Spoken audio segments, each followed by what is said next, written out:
白紙のキャンバスに何を描こう。人、生き物、景色、思い出、いろいろあるけれど、何か大事なものを忘れているようで、何も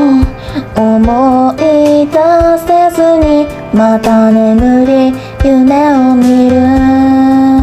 よどんだ空気の中で立ち止まり悩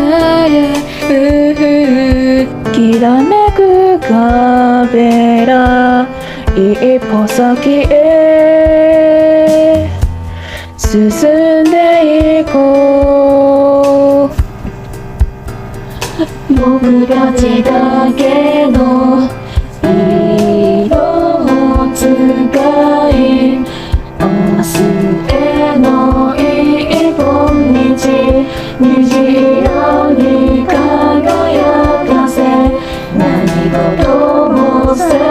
初は怖いけど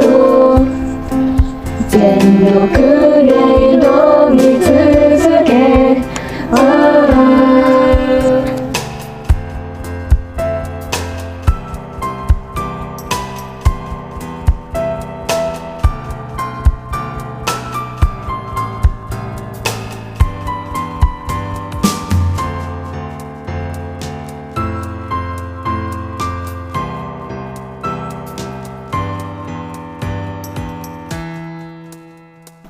暗闇の中